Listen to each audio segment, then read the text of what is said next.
So just out of The Chosen Season 5, The Last Supper, Part 2, which consists of 3 episodes, 3, 4 and 5. They don't roll all the credits at the end of the episode, but you can see very clearly where the end of the episode occurs. They put The Chosen up on screen and so on.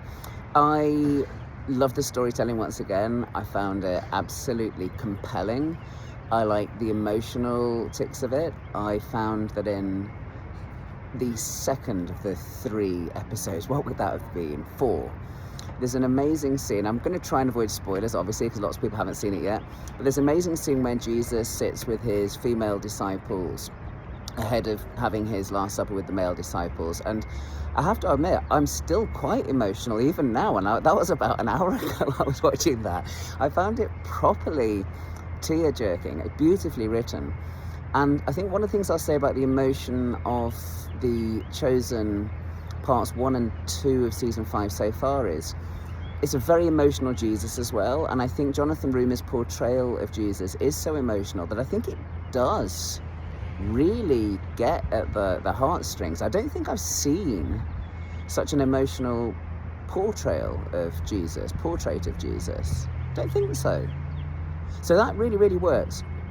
If I'm going to hit a negative note, I'm going to say that I am still worried about the way that the Jewish leaders are being depicted.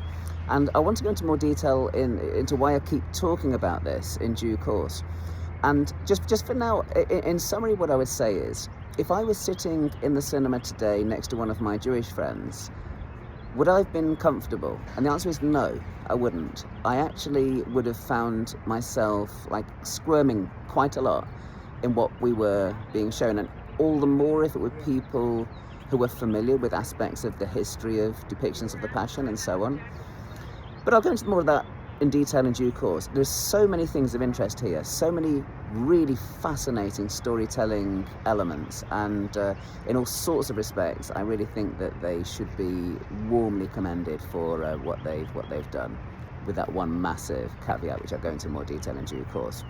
So, it's the second of my hot takes on The Chosen. I've been 5 hours in the cinema today. That's plenty enough. I'm going to come back tomorrow for the final part. See you then.